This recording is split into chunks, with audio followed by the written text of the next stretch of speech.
Hello everyone. No, the title's not clickbait. I promise to get into it in a minute, but first let's get some introductions out of the way. Some of you may know me as Smith or Fleet Admiral Harper from Installation 00's Discord. I am one of his Ancilla Smart AIs. It's a role for people who know a lot about certain things. My specialty is scaling and, well, numbers all around really. You know, weapon yield, ship size, etc., that kind of thing, as well as mass, tonnage, and a bunch of boring calculations that most people don't care about, but the people who are interested in Installation 00's videos would probably care about. And I get asked this question a lot. How powerful are the UNSC weapons? What's the yield of the Macs and the missiles? Now, before I get into that, I should mention that I'm also the same guy from Installation 00's scaling video.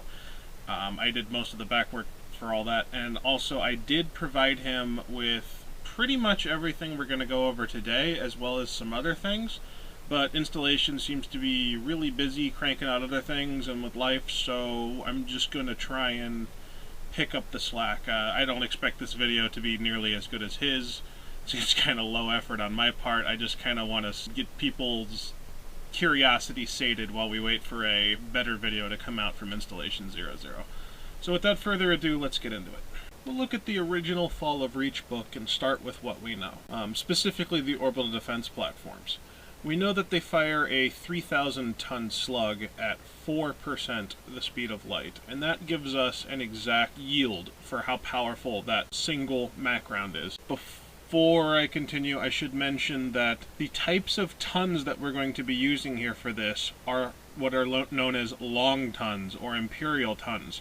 Now there's actually 3 different types of tonnage that I know about. Metric, and you've got, where I'm from, it's known as a standard or a short ton, also known as a US ton. And then you've got the British/imperial long ton. And there's a reason for this. There's actually a couple reasons for why we're going to use this type of ton. First, Halo is a series that has spanned dozens of authors at this point over the last 20-30 years since its existence, and much like the authors that use their native measurements, metric, imperial, all these measurement systems are still in use even in the Halo universe. So that's reason number 1.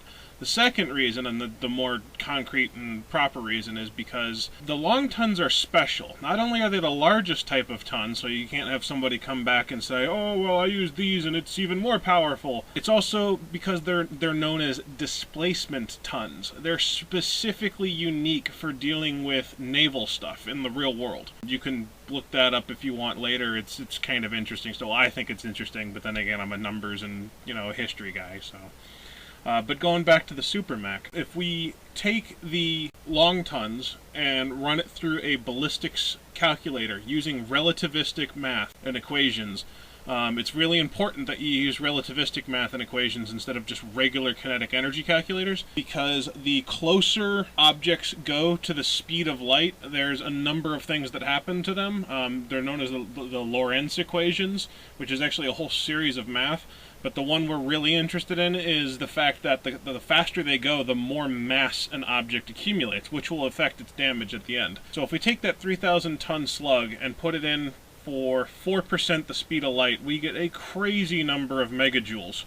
Then if we take those megajoules, we get 52.44 gigatons worth of energy. Now, that's a crap ton of energy. So how are we going to figure out just how much damage the other ships do, like cruisers and frigates, because they use smaller Macs at a lower velocity?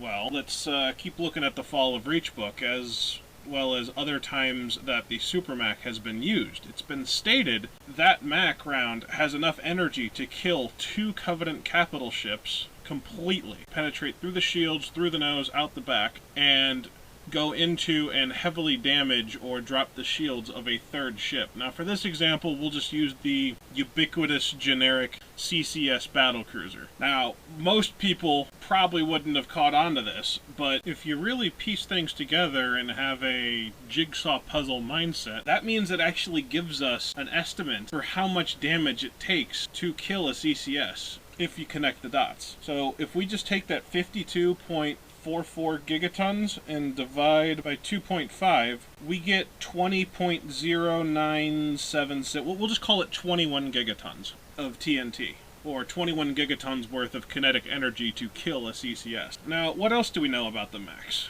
Well, we know how heavy a Frigate Class Mac is, and we know it's much smaller than a Super Mac, at 600 tons instead of 3,000, but we don't really know how fast it is. Yes, there's a number that's given out, like 30 kilometers a second, but that number doesn't line up, and I'll show that later on in this video. So we're going to throw that one out the window.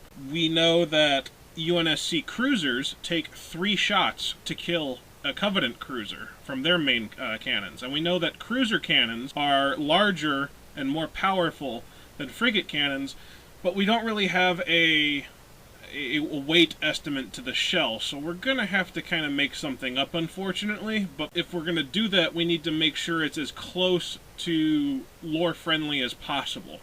So let's say it's a 1,400 ton slug. This puts the cruiser's rounds at more than twice as massive as a frigate round, but also less than twice as massive as a Super Mac, which kind of puts it right where it should be, honestly. I'm pretty content with that number. What else do we know about Macs? Well, we know that, generally speaking, the UNSC ships fire their Mac cannons at the same velocity, with the exception of things like the Infinity and supercarriers that actually have Super Mac systems installed on them. So it's a safe bet to say that, destroyers, frigates, and cruisers are all going to be firing at the same velocity. Well, that's great, but we still don't know the velocity, but I'll show you how we can get it. So we know that the Covenant cruiser takes about 21 gigatons worth of energy to kill.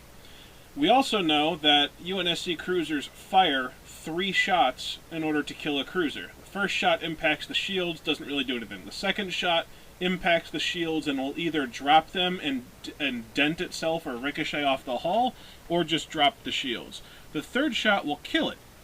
So what we do is we divide that 21 number by 3, and that gives us 7 gigatons per shot. So now we have a weight and a damage for the cruiser's Mac system. What we can do is we can go over to the kinetic energy calculator again, and we can put in the weight, which is going to be 1,400 long tons, and we can put in the damage, taking 7 gigatons and turning it into megajoules for this, just to throw it in there, and it gives us a velocity of 0.0214, or 2.14% the speed of light.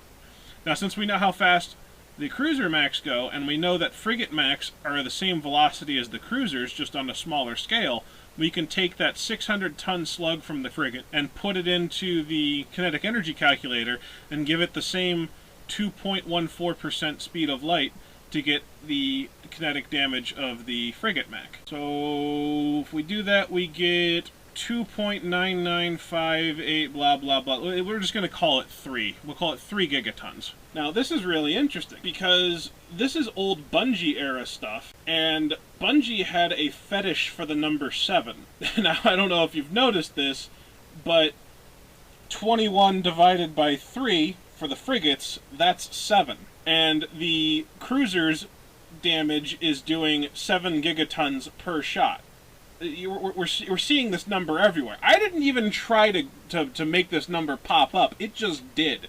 And that just sort of reaffirms my belief that this is ballpark, if not nail on the head, accurate. Frankly, it kind of creeped me out. I really hate seeing that number 7. It drives me nuts, because Bungie put it everywhere. But it popped up again. So that's how powerful the Mac systems are. Now, there are a couple exceptions. Things like the Pillar of Autumn, or the Halcyon Class. Well, it's mostly just the Pillar of Autumn with the refits. They only have a single Mac, but their Mac is able to fire 3 times at full power before having to recharge. And they can do this with energy recapture technology, as well as more advanced reactors and energy storage, and a more efficient Mac system. Now, they mentioned that the rounds are lighter, but that's more of a tonnage thing. And the reason they have lighter Mac rounds on the Autumn isn't so much to get it to go faster. I mean, the Mac will go faster, but it's still going to do the same damage. Because if you're pumping X amount of megajoules into a Mac round, and you change a variable like the weight, the round's velocity itself will be faster, but the total energy will be the same. Now, the reason they do this is because we're measuring the stuff in explosive yield, and that's kind of a misnomer. It's just easier for the average Joe. This stuff isn't going to cause explosive damage. Well, at least not like you think. It's going to impact and either punch straight through something or shatter on a surface. That's what it's going to do. It's not going to hit something and cause a giant nuclear explosion. I mean, these are kinetic weapons, not explosive weapons. The types of damage they do is more like ripping and tearing, as well as shearing and shattering. The reason the Pillar of Autumn has lighter shredder rounds, as they call them, is because I want you to think of them like hollow point bullets. Yes, you're going to shoot an enemy with something and it's going to go through them, but that's not really effective. You don't transfer much of your kinetic energy to the target. It just goes through one side and out the back. That's kind of bad when you're trying to make something sit down or stop coming at you. So the reason they do the lighter rounds is because they want them to mushroom out and pancake and actually stop inside of the ship. Again, like a hollow point bullet, and transfer all of their kinetic energy to the target. They're basically going to fold the nose of a CCS inside out, which is pretty awesome and also horrifying when you consider the scale at which this is taking place on. I realize I got really sidetracked here, but let's get back to the other two types of Mac system. The first one that ships have in terms of like differing Mac systems other than your standard ship-based Mac is, like I said, the Pillar of Autumn's unique Mac. But the Infinity has its own version of a super heavy Mac. We don't really know enough about that one for me to give you any kind of yields. It needs to be used more, and we need to be able to gauge it more. The other type is the Super Macs found on the Class supercarrier. Now, as far as I can tell, these Macs are the same as the orbital defense platforms in terms of raw damage. However, the orbital defense platforms can fire every 11 to 12 seconds, but that's because they're getting power beamed to them through wireless energy transfer from giant power stations on the ground. A supercarrier, as massive as it is, doesn't really have that luxury, and while it does have insanely huge reactors, larger than pretty much any other ship out there, it can't dedicate all of that to the weapon systems. It has to dedicate it to life support, artificial gravity, lighting, heating, the engines, sensor equipment, all sorts of other weapons, machine shops, basic things like tram systems and water treatment. I mean, the list goes on and on and on forever. And keep in mind, it has two Supermacs, not just one, like most orbital defense platforms. So its rate of fire is going to be a lot longer than 12 seconds. The average ship rate of fire is roughly minute 40 to 3 to 5 minutes. It'll vary a lot depending on the age of the ship. So obviously things like the Stalwart-Class frigate are quite old. They'll have a long recharge, whereas things like the Paris are much newer, and they'll probably have like a 45-second to 1 minute 30 recharge, which in battle, that's a really, really, really long time. It sounds like it's fast, it goes by like time is stopped and not even moving. Especially when your enemy can fire a volley of plasma torps at you every 30 or so seconds. I mean, and also considering the fact that they can kill you with said plasma torps, whereas you need to gang up on them and fire 7 frigates at 1 cruiser to down it, or 3 cruiser shots at an enemy cruiser to destroy it. Things like the Marathon-class cruiser will have 2 Mac systems, just like the Punic does, except it'll be cruiser-grade Macs. Another ship that has a twin Mac system is the Halvard-class destroyer. Now, according to the lore that's come out now, and this is a bit of an issue, 00 went over it a while ago, as did I, it has 2 Macs, but the second one is smaller than the primary one, and destroyers are already using frigate-grade Macs, which are pretty weak, and since the destroyer is supposed to be a damage-outputting monster, it makes even less sense to have a weaker secondary Mac. So, I mean, if you ask me, it's just 2 frigate-grade Macs, and the destroyer is slightly larger than what it says it's currently in canon. Right now they say it's 485 meters. I scaled it up to be about 750, which puts it about 50% larger than a frigate and about 75% as large as a cruiser. So, and that's about where they would be in the real world. I mean, destroyers are larger than frigates and smaller than cruisers, so it doesn't really make a lot of sense to have an air quotes destroyer that's smaller than a frigate and is supposed to have all of this crazy damage capability and armor but again is smaller than a frigate and has inferior weapon systems. It just doesn't make sense. If you're using my 2.65 times scale increase to fix the scale of the Halo ships, then that means that 750 meter long destroyer is 1,988 meters long, just in case you were curious. As for another type of Mac system, there's obviously the Mini-Mac, but much like the Infinity's Macs, we don't really have any kind of data to go off of for how powerful these things are. As far as I know, we don't have a velocity or shell weight or anything like that. And a lot of the stuff we do have, especially going back to the whole Frigate Mac thing with its quoted speed being at 30,000 meters a second, I don't actually know where that quote came from. I don't remember seeing it in a book. It might be in a book, but the community has a nasty habit of just making things up or getting things from like Halo fandom instead of the official wiki. Incidentally, this is also why a lot of hardcore fans hated the Halo Warfleet book, because it basically just circle quoted a bunch of fanon stuff and didn't really fix any of the lore issues, and in fact made them worse. That's why people like me and a lot of the other hardcore guys hate that book. And Halo fandom, a lot of that is just, it's fanon.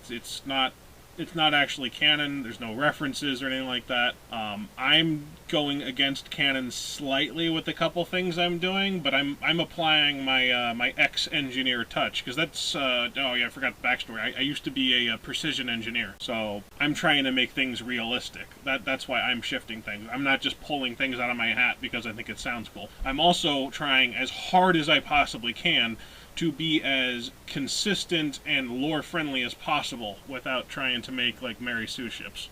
So, but going back to the Punic thing, I have a bad tendency of getting sidetracked, I'm sorry.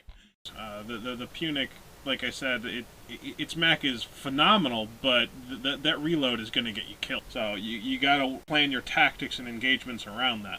A long time ago, a lot of people said on some forums that the Super Macs were in the teraton range. No, they're not even close. I get how they got to that number, because they thought that the quote was a 3,000-ton slug at 40% the speed of light, and it's widely accepted that it's not, but I can understand how they would make that assumption, because the the way it was written and worded in the original quote for the book was so bad. I think they said 0.04 tenths the speed of light or something like that. It's a really bad quote. Don't even try to work that one out, because a tenth is the first decimal place behind a 0, and if that was a 4, that would be 40, but 0.04 is, yeah, so why you would, it's in the 100th territory, so why you would call it a tenth is beyond anyone's reasoning or understanding. Like I said, really bad quote. And I did mention that I would talk about one other thing, and that is just how powerful the Frigate Mac would be if it used the current lore numbers, which is a 600-ton slug at 30,000 meters a second, and why that's wrong. As we've stated, the CCS takes about 21 gigatons using Halo's own lore and using reverse mathematics to figure this out, working backwards. If it really only went 30,000 meters a second, or 30 kms, the issue with that is the frigate slug will only be doing about 65.567, we'll just call it 65.6 kilotons worth of TNT. And since we know that the cruiser takes 21 gigatons worth of damage to kill, that would mean that a frigate would have to shoot a cruiser 320,283 times in order to kill it. And it would have to do that before its shields can recharge.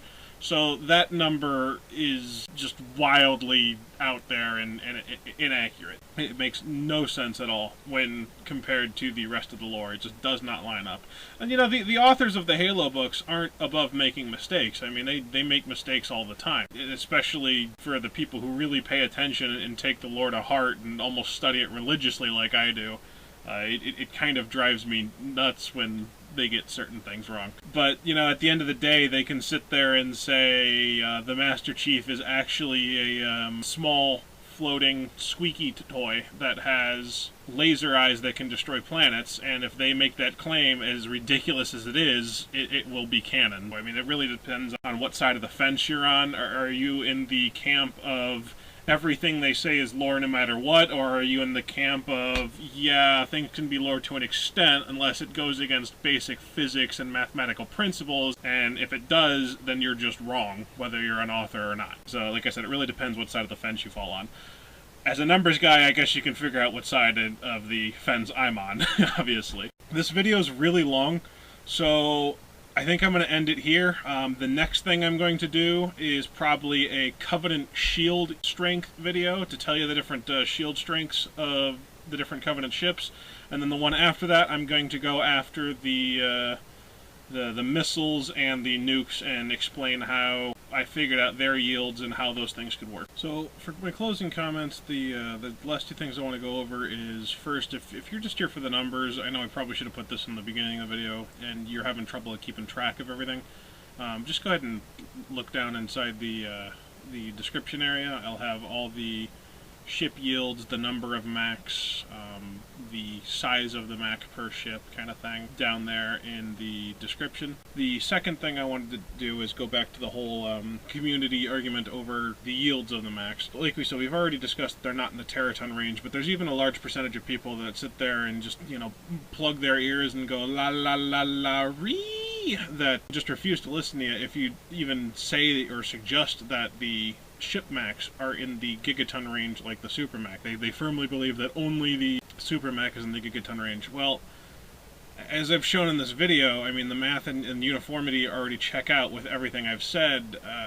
Having ship-based Mac systems be in the gigaton range like the Super Mac doesn't really take anything away from it. It doesn't make it any less super, because as I've said before, you're firing a ship Mac every, like, best case scenario every 45 seconds to a minute and a half at full power. Worst case scenario every couple minutes, and it takes multiple of them. For example, if you look at the Super Mac, again, 52.44 gigatons, you divide that by 3, it takes 17 and a half, so since you can't have a half, 18 shots from a frigate to equal what one Super Mac can do. And the Super Mac can do that every 11 to 12 seconds, whereas again, the frigate takes minutes to do that, and you need 18 of them to do it. If you look at the cruiser's going to take 7.5 or 8 shots to equal what one Super Mac can do. So again, it doesn't take anything away from the superness of the Mac system, if that's even a word. The other thing I want to mention with any type of hybridized energy and kinetic weapon system is the nature, or capability rather, of being able to what is known as dialing a yield. And this basically means that you can choose how much you want to charge up your Mac round to a certain point, and then if you want a higher rate of fire, for example, you could fire it at a lower power setting with less of a charge, but you're sacrificing a lot of damage by doing that. And you're also using up a finite amount of Mac rounds much quicker. So that's something a commander would have to consider. Well, this is the end of the video for real this time. Thanks for watching.